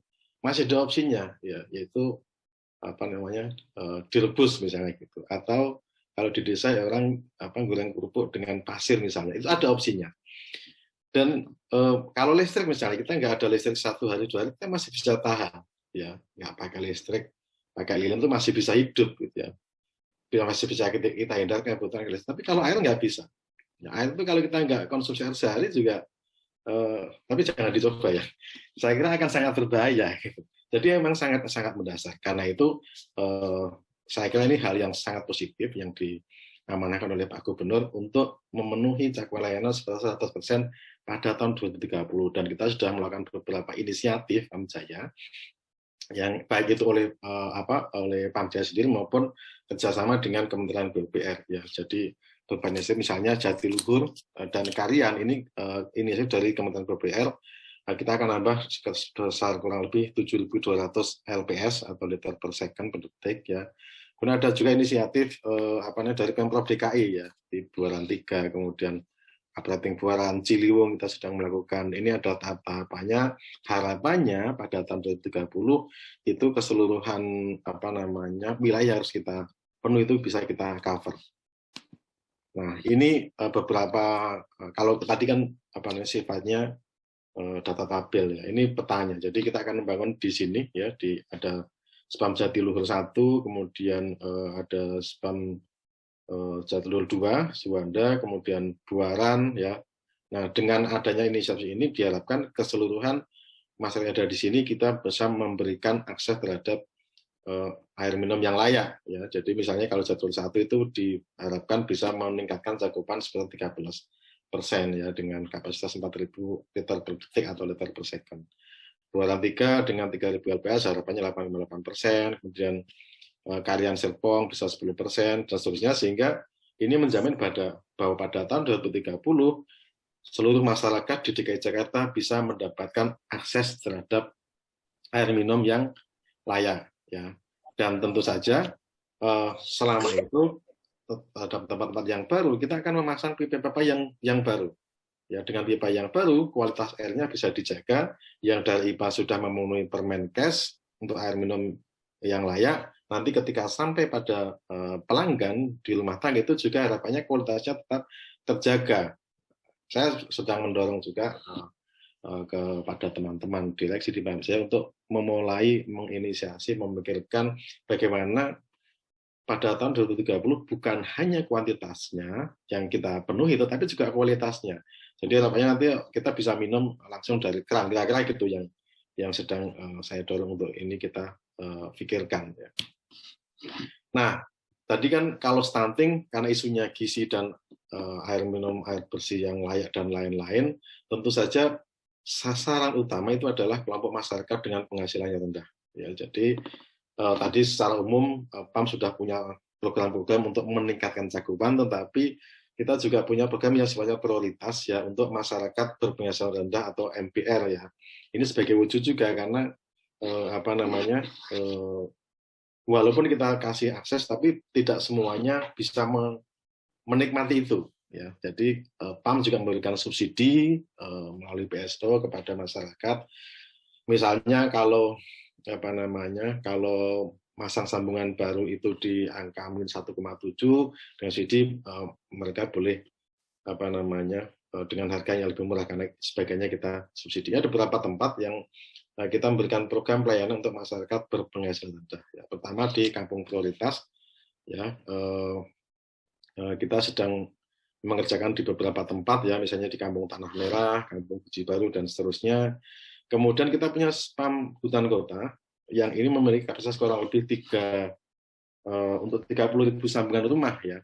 Dan sekarang sudah melayani 15.000 sambungan rumah di 4 kelurahan, ya, Tegal Alur, Kamal, Kamal Muara, dan Pegadungan. Dan minggu lalu Bapak Gubernur meresmikan, ya, melakukan peletakan pipa pertama terhadap wilayah di Kamal Muara yang selama ini belum memiliki akses. Jadi ada satu tempat di Kamal Muara yang sejak zaman Indonesia Merdeka sampai sekarang belum memiliki akses terhadap air minum, dan alhamdulillah minggu lalu kita sudah mulai memberikan akses ke sana, dan itu menghemat luar biasa, ya. Jadi kalau menurut informasi yang kami terima, sebelum adanya air minum dari PAM, itu masyarakat harus mengeluarkan kurang lebih 500.000 sampai 1 juta per bulan.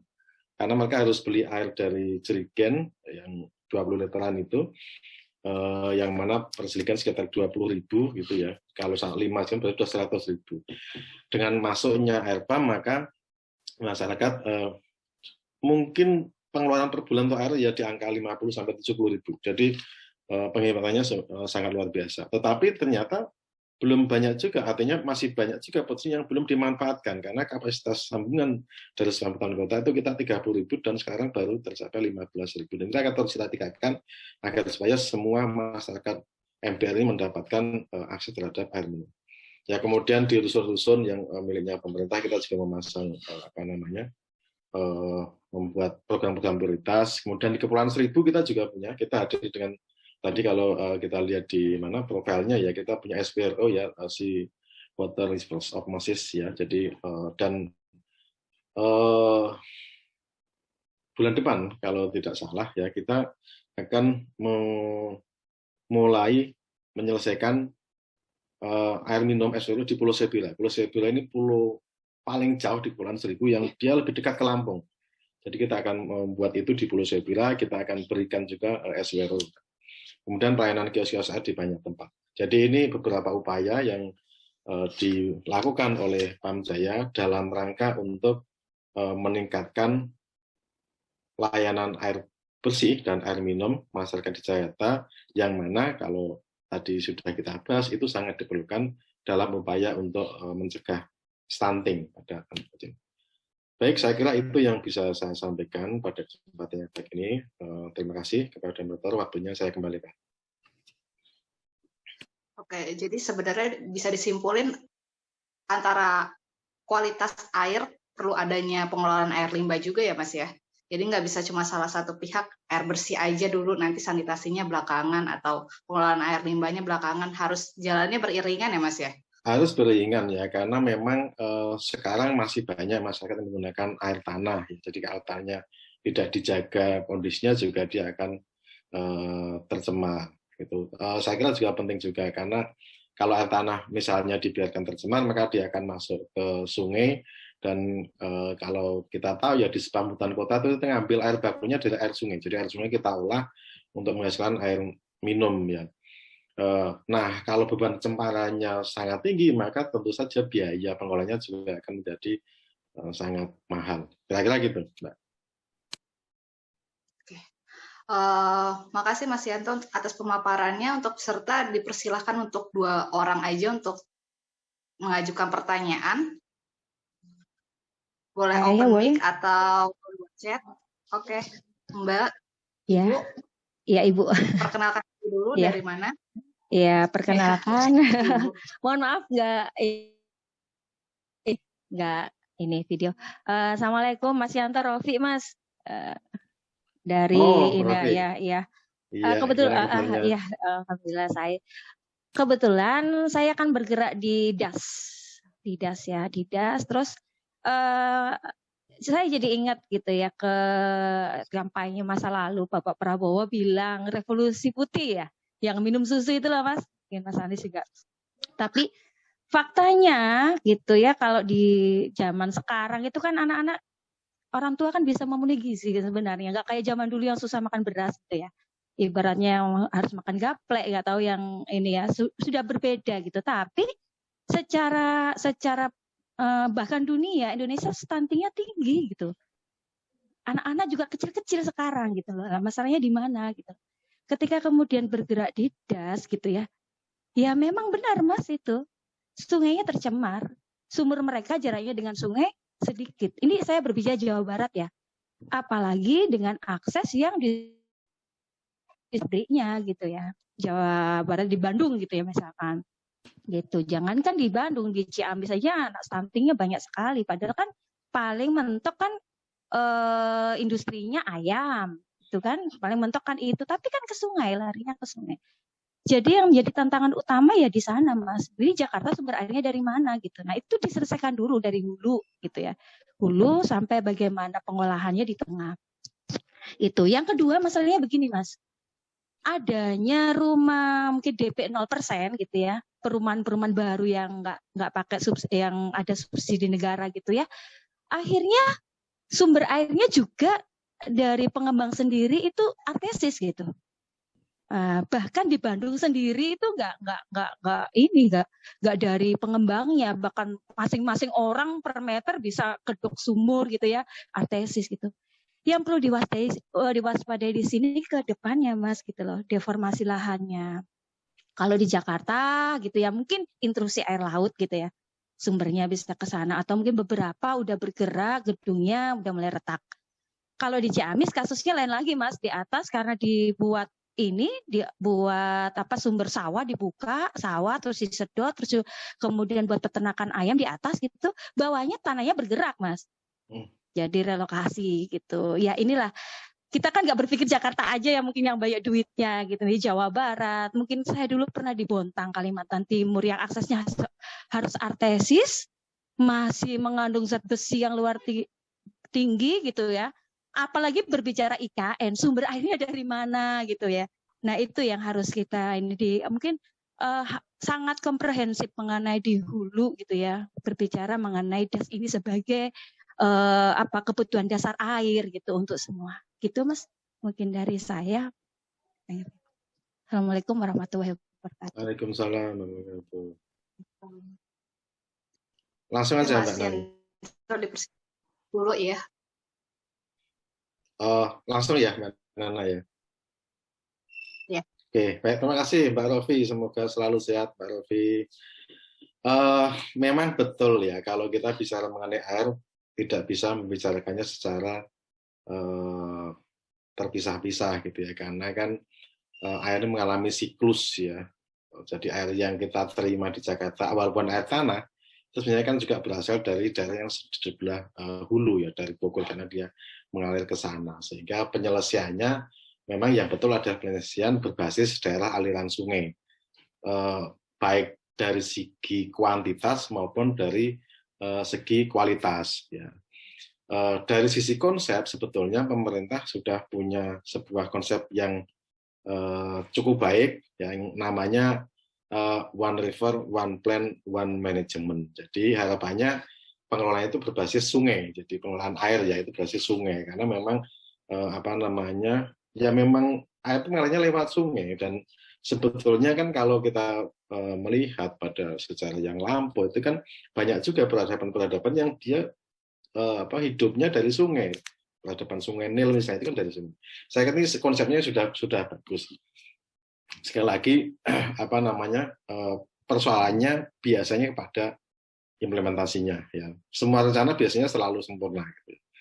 Yang kemudian membuatnya tidak maksimal gitu ya. Dan saya juga secara pribadi ini memang problematik terhadap air minum. Satu sisi ya, air permukaan ini jumlahnya sangat banyak, tetapi kualitasnya tentu tidak layak untuk air minum. Air tanah kualitasnya sangat bagus ya. Nah, kalau kita bicara air tanah yang dia belum tercemar ya, karena tanah memiliki kemampuan self purification tadi ya. Jadi air tanah kualitasnya bagus, tetapi proses pengisian kembalinya itu rendah ya. Karena dia air harus masuk pada media porus ya, sehingga prosesnya itu menjadi rendah. Ketika kita eksploitasi air tanah dengan volume yang berlebihan, maka yang terjadi adalah penurunan muka air tanah. Ya, itu terjadi di mana-mana ya.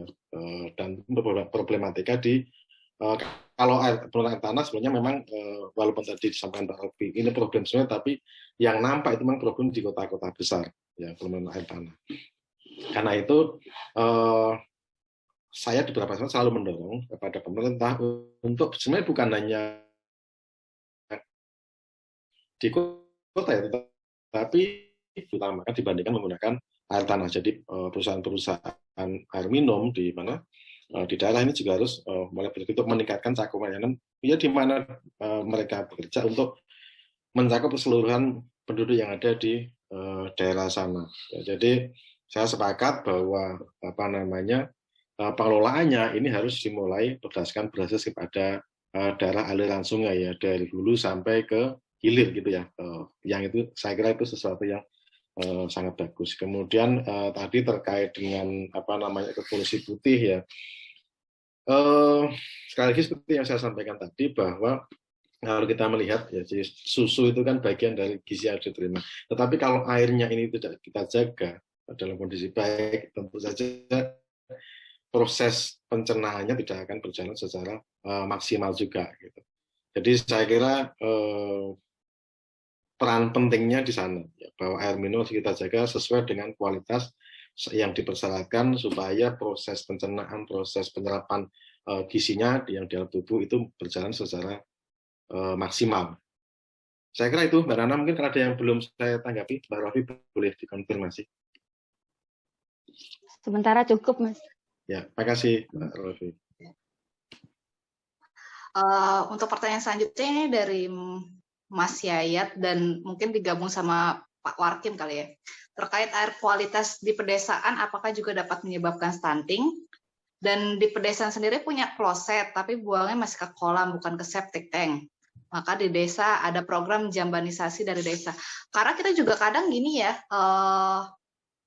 buang dari kotoran dari ke kolam itu mikirnya, ya udah nanti ikan cepat berkembang kan, lebih besar, lebih cepat, maksudnya lebih banyak ikannya, katanya lebih sehat lah segala macam kayak gitu. Gimana sih cara sebenarnya untuk mengubah pemikiran ini?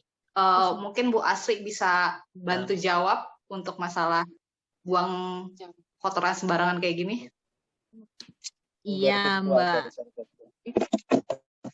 Tadi mungkin sempat aku jelasin gitu ya, bahwa tadi ada sebenarnya tadi yang semua langsung ke bu itu, walaupun udah kamar mandi dia masuknya ke buang air besar tertutup atau terselubung, buang air besar sembarangan terselubung. Jadi makanya memang sebenarnya untuk bisa tadi memastikan bahwa keluarga kita dan lingkungan kita itu terjaga dari kontak langsung terhadap kotoran manusia tadi, itu memang kita harus berada di level akses layak atau akses aman tadi Mbak. Gitu ya. Jadi kalau orang punya kamar mandi terus langsung ke kali atau langsung ke sungai tetap gitu ya. Di Jakarta juga masih banyak tuh. Aku sering lihat tuh kalau lihat kita main ke area-area yang ada kalinya itu sampingnya ada perumahan-perumahan itu pasti di sepanjang saluran itu pasti banyak pipa-pipa kecil tuh keluar gitu ya. Dimana itu pasti isinya air limbah dari rumah. Nah hal-hal itu tuh sebenarnya ya tadi Mbak bahwa ya nggak bisa gitu ya, bahwa itu masih buang air besar sembarangan loh itu jatuhnya gitu ya, bukan yang tertutup.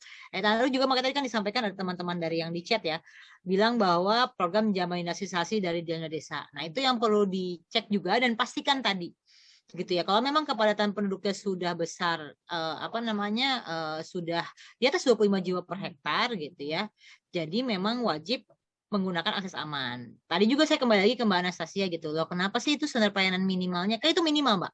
Jadi kalau di desa pakai aksesnya minimal tangki septik itu boleh gitu. Cuman standar pelayanan minimal karena melihat dari dukung lingkungan di desa di bawah kepadatan penduduk 25 jiwa per hektar masih boleh. Tapi itu juga udah sedikit tuh di Indonesia loh. Desa kepadatan di bawah 25 jiwa per hektar terbangun. Jadi jangan salah kaprah ya. Seringkali kita ngeliat, oh itu kepadatannya kan kalau dibagi rata itu cuma 7 jiwa per hektar. Tapi di area terbangunnya aja dibagi gitu ya. Nah itu pasti mungkin udah harus 25 jiwa per hektar. Makanya udah harus pakai minimal tangki septik. Gitu. Mungkin seperti itu kalau terkait kesadaran. Nah ini sebenarnya memang kalau kita bicara namanya pengelolaan air limbah domestik gitu ya. Itu tidak bisa hanya bicara pemerintah gitu ya. Atau misalnya operator seperti Perumda Paljaya maupun Perumda Pamjaya gitu ya. Tetapi juga bicara terkait masyarakat. Yang menghasilkan air limbah siapa? Kita sendiri ya, teman-teman ya. Semua orang di sini menghasilkan air limbah gitu. Dan harus memastikan air limbahnya dikelola ya kita gitu. Cuma nanti ada pilihan gitu kan. Apakah kita mau mengelola pakai tangki septik gitu kan ya, atau makanya tadi kan sebenarnya dana, kalau ada dana pemerintah kan ada prioritisasi gitu kan ya. Bantuan itu diberikan kepada siapa? Pastinya kan diutamakan kepada MBR. Tadi kalau mungkin kalau misalnya penasaran gitu ya, siapa sih kalau misalnya kita bicara standar pelayanan minimal gitu ya, kita masih kan bertahap gitu kan ya penyediaannya oleh teman-teman Pemda, karena kan pasti budgetnya terbatas gitu ya, baik Pemda maupun nasional gitu ya, APBN, APBD gitu pasti ada budgetnya. Nah itu secara tahapan tersebut pun ada prioritasnya Mbak. Yang diutamakan itu biasanya warga negara berpenghasilan rendah yang hidup di daerah rawan sanitasi dan dekat dengan badan air. Karena itulah tadi, untuk mendukung air minum juga nih Bung Yanto. Jadi bahkan bilangnya di Madu nih, cari daerah rawan sanitasi dan paling dekat dengan badan air. Karena ada standar pelayanan minimum juga untuk air minum. Jadi air limbah itu untuk mendukung keberadaan air bersih gitu. Seperti itu tadi, karena untuk mendukung siklus air. Mungkin seperti itu ya Mbak Anastasia juga tadi ya, teman yang di Pak Warkim nih ya. Betul Pak. Sanitasi itu menjadi sangat penting gitu. Di desa pun sekarang kan kalau tahu kan ada deklarasi ODF itu ya, Open Defecation Free. Deklarasi buang air besar sembarangan, bebas buang air besar sembarangan. Nah, itu juga menjadi salah satu prestis untuk di daerah masing-masing gitu. Dan juga jangan lupa bahwa stunting itu ya tadi panjang gitu ya. Orang mikirnya stunting itu tapi dari di perut juga udah mulai gitu. Jadi pastikan Bapak Ibu di rumah masing-masing tersedia prasarana sanitasi yang memadai. Gitu. Nah, tapi kayak agak susah soal masyarakat sih, Bu. Karena saya pernah dapat cerita kalau di Banten sendiri udah dibangun sanitasi. Maksudnya dibikin segala macam kayak gitu. Tapi masyarakatnya tetap aja buangnya sembarangan. Buang hajatnya. Karena kata mereka udah biasanya kayak gini. Cara mengubah pemikiran, pola pemikiran seperti gimana? Nah, jadi dulu kalau dari pengalaman kerja saya sebelum di Paljaya ya Mbak ya gitu ya, saya banyak melakukan pendampingan atau pelaksanaan infrastruktur berbasis masyarakat Mbak gitu ya. Jadi infrastruktur berbasis masyarakat itu utamanya itu adalah sebenarnya untuk mendukung perubahan perilaku masyarakat gitu ya. Dan itu sebenarnya dengan infrastruktur berbasis masyarakat yang disanitasi gitu ya, dulu namanya itu ada sanitasi berbasis masyarakat atau Sanimas gitu ya. Memang porsi waktu yang digunakan untuk menyadarkan masyarakatnya itu cukup lama, bisa 2 bulan sendiri gitu untuk masyarakat dalam hal kecil. Jadi memang effort yang dilakukan itu memang cukup besar ya Bu ya, untuk area yang misalnya cuma 100 keluarga gitu ya. Dan itu caranya kalau dulu tuh diajak keliling kampungnya bareng-bareng gitu. Melihat gitu yang masih buang air besar sembarang, lihat bahwa di semak-semak ini ternyata ada apa, seperti apa gitu ya. Nah, itu emang seperti itu. Tetapi menurut saya salah satu yang mungkin bisa dilakukan oleh kita bersama gitu ya, mungkin edukasi sejak dini gitu ya. Mungkin kalau masih anak-anak perlu dikasih tahu gitu ya, bahwa kita harus memastikan kamar mandi kita atau kita punya sistem sanitasi yang baik gitu ya. Kami di Paljaya ini sekarang lagi sering menerima kunjungan nih dari teman-teman dari SD gitu ya. Nah itu anak-anak umur segitu ternyata sudah sangat kritis dan sangat tertarik. Oh iya gitu ya, oh di rumah saya pakai apa ya. Jadi mungkin kalau kita juga mulai dari anak-anak kita mulai misalnya masukkan entah di kurikulum kita di DKI Jakarta khususnya misalnya kalau di Jakarta atau di Indonesia ada kurikulum khusus yang terkait macam-macam ya, mungkin bukan cuma sanitasi ya. Kalau saya kecil tuh dulu tuh ada tuh pelajaran apa ya waktu SD tuh yang belajar tentang gizi, bahwa kita makan harus bergizi, terus dia khusus di situ tuh ada terkait pelajaran, saya juga lupa namanya pelajaran apa tuh kalau zaman dulu tuh ya. Nah itu juga mungkin ada pelajaran di situ masuk sanitasi, kebersihan diri ya, hygiene gitu ya, itu masuk ke sana. Mungkin seperti itu ya yang bisa kita ke depannya mungkin prospek bersama gitu ya. Makanya sanitasi dan air minum itu nggak pernah disebut satu stakeholder, Bu. Tugas si A, si B, si C itu nggak pernah. Tetapi adalah tugas si A sampai si Z. Ya nggak, Bung Yanto, setuju ya?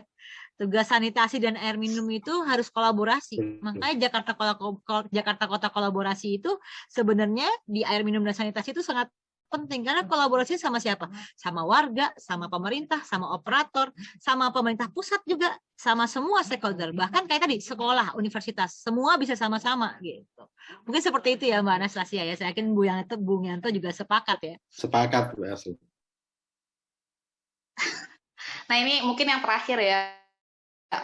Minta penjelasan data warga DKI Jakarta yang sudah terlayani air bersih dan yang belum, serta kandungan zat toksiknya yang berasal dari air limbah yang diolah menjadi air bersih. Mungkin iya ya Mas ya.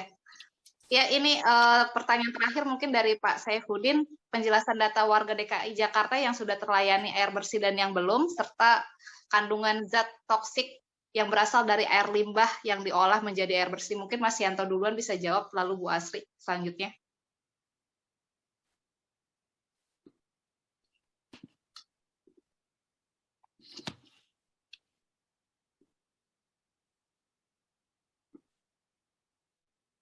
Belum kedengaran juga, Mas.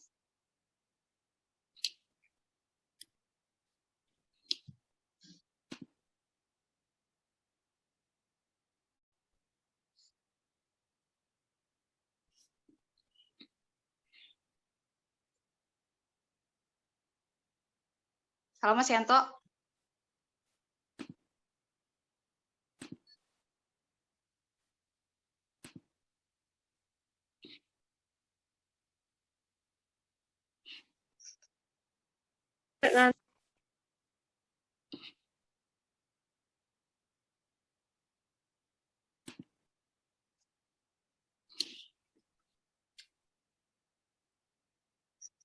Atau Bu Asri dulu yang bisa bantu jawab, Ibu. Data warga DKI Jakarta. Iya Bu, kebetulan saya nggak punya data untuk air bersih ya Bu ya, Mbak Anastasia. Karena ini kan pertanyaan terkait Enggak, yang data. Jakarta air limbah. Nah, kalau zat toksik Yang seperti wilayah cyanida dan lain-lain dan kolam logam air berat itu sebenarnya nggak ada Bu kalau dari air limbah ya. Itu berarti kan pencemarannya mungkin entah dari kandungan memang logam di tanahnya memang memiliki kandungan seperti itu, atau misalnya memang ada bahan-bahan B3 ya atau apa yang masuk mungkin dari pencemar lain. Karena kalau dari karakteristik air limbah domestik sendiri yang normal ya, itu sebenarnya nggak ada kayak merkuri atau apa gitu, kecuali misalnya kita nyuci baterai gitu ya, baterai dibuka terus cuci. Nah itu air limbah dari rumahnya udah tergolong air limbah B3 tuh, bukan air limbah rumah tangga. Jadi kalau dari air limbah rumah tangga sendiri sih sebenarnya pencemar utamanya tuh lebih ke tadi apa kandungan bakteri patogen penyebab penyakit, terus karbon yang tinggi gitu ya, terus nitrogen dan fosfat yang kadang bikin eutrofikasi di sungai ya, jadi sungainya septik gitu. Nah itu biasanya sebenarnya gangguan-gangguan dari air limbah seperti itu. Tapi mungkin kalau ini Bung Yanto ada pertanyaan yang tadi dari chat sepertinya Bung Yanto yang diminta ditanya. Jadi kalau dari air limbah sih sepertinya enggak gitu ya. Kecuali air limbah industri. Yang tadi kan kita bicara air limbah domestik ya. Kalau dari limbah industri sih bisa aja ada macam-macam tergantung jenis industrinya. Tetapi kan kalau industri setahu saya sudah ada mekanisme pengaturan yang jauh lebih ketat ya, di mana untuk bisa memperoleh izin industri itu harus ada pengolahan air limbahnya tersendiri dan dia memang berbeda dari air limbah domestik yang umumnya diolah di instansi pengolahan air limbah yang dimiliki Pajaya nih, yang Krukut ataupun Setiabudi. Mas Yanto, sudah bisa tersambung Mas?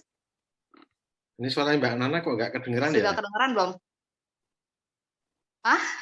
Kok bisa sih Mas? Mungkin bisa dijawab pertanyaannya Pak Saifuddin Mas. Ya? Iya Pak Rumianto, pertanyaannya Mbak Nana kayaknya yang ini Pak, yang di chat yang dari Pak Saifuddin Pak, penjelasan data warga DKI yang sudah terlayani air bersih dan belum, serta kandungan zat toksik yang ada berasal dari air limbah yang dari air bersih gitu. Oke. Iya, kalau wilayah yang terlayani ya, tadi kan disampaikan cakupan kita di 66%.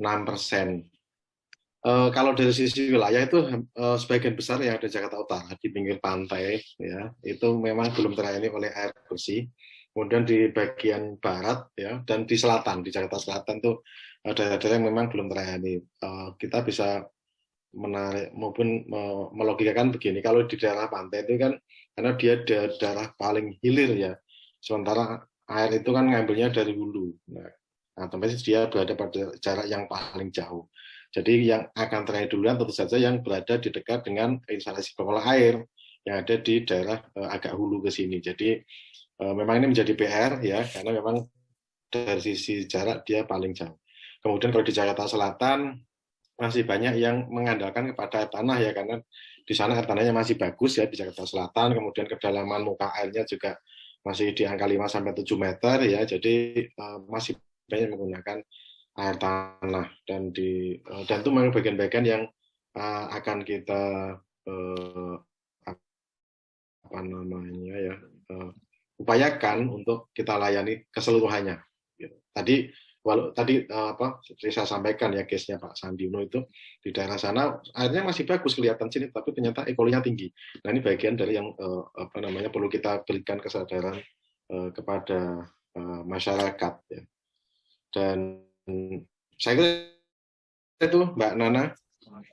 Oke, untuk Bu Asri dan Mas Yanto, untuk ini kita mau tutup acaranya karena udah menjelang maghrib bentar lagi. Mungkin ada sepatah dua patah kata penutup dari Mas Yanto dan Bu Asri. Bu Asri dulu, dipersilakan. Ya, baik. Terima kasih Mbak. Teman-teman sekalian, terima kasih sudah mendengarkan tadi ya mungkin beberapa hal dan diskusi kita sore hari ini.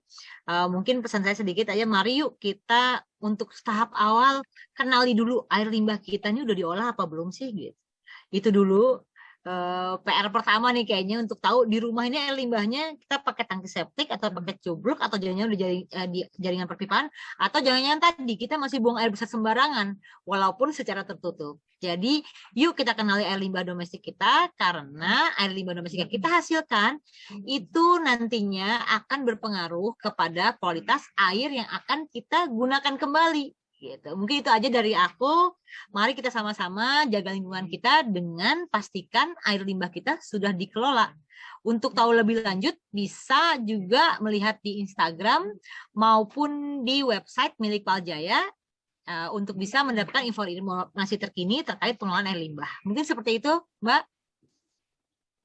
Ya, baik. Mas Yanto, kata penutupnya, Mas. Ya, saya ingin mengulang kembali tema Hari Air Sedunia tahun 2020, yaitu memerangi eksploitasi air tanah. Ya, jadi mari mulai saat ini kita, kalau Bapak Ibu punya akses yang lebih dekat kepada air permukaan, kita upayakan untuk menggunakan sebanyak mungkin air permukaan untuk kebutuhan hidup sehari-hari dan mengurangi penggunaan air tanah. Saya kira itu, Mbak Nana. Oke, makasih Bu Asri, makasih Mas Yanto atas waktunya. Selamat sore semuanya untuk para peserta hari ini.